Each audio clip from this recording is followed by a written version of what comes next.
Guys in 3 stage को और अच्छे से बेहतरीन से समझने के लिए हमें 3 और बातों के बारे में जानना ज़रूरी है।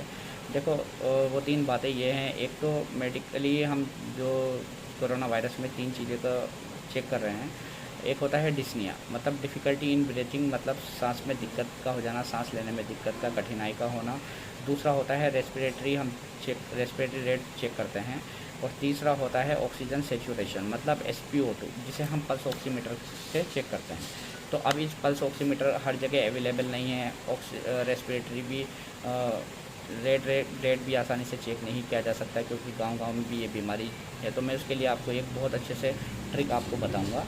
और जो पहली कंडीशन है डिस्निया, देखो जो मॉडरेट कंडीशन है, इसमें जो ऑक्सीजन सेचुरेशन है, SpO2 है, वो फॉल डाउन हो जाता है 90 टू 94-95% के बीच में रहता है, जिसमें पेशेंट को कभी कभी सांस लेने में थोड़ी बहुत दिक्कत होती है, ज़्यादा नहीं होती है। और जो जो इसकी सीवियर कंडीशन है गंभीर अवस्था में, मतलब उसमें ज़्यादा हो जाती है, जो SpO2 लेवल जो है वो बिलो 90 हो जाता है, जितना भी हो 80, 85, 84, 70, इस तरीके से फॉल डाउन हो जाता है।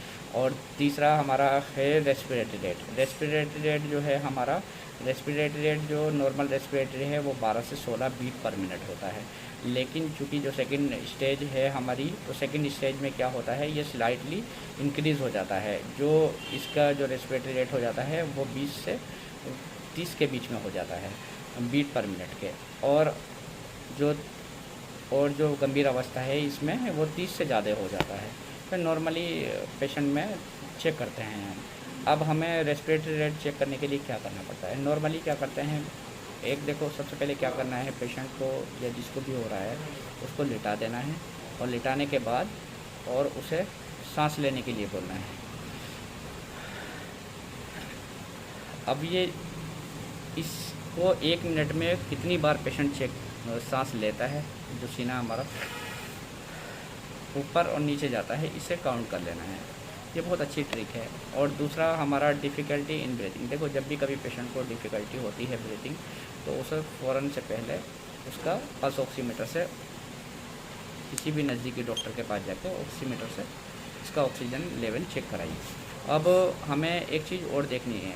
देखो क्या होता है कि जो पुराने पेशेंट्स हैं उनमें भी जैसे COPD होती है, chronic obstructive pulmonary disease, bronchitis और अस्थमा जैसे पेशेंट जिन लोगों को हैं, उनका जो ऑक्सीजन सेचुरेशन लेवल है, SpO2 है, वो बहुत कभी कभी 85 टू 90 के बीच में यह रहता है। 90, 85, 83, 86 इस तरीके से रहता है। तो उस कंडीशन में वो नॉर्मली रहता है उन लोगों के लिए। लेकिन चूँकि वो एक अलग कंडीशन है, अभी हम कोरोना वायरस के बारे में बात कर रहे हैं। तो जो नॉर्मल रेट है वो आप देख सकते हैं यहाँ पर।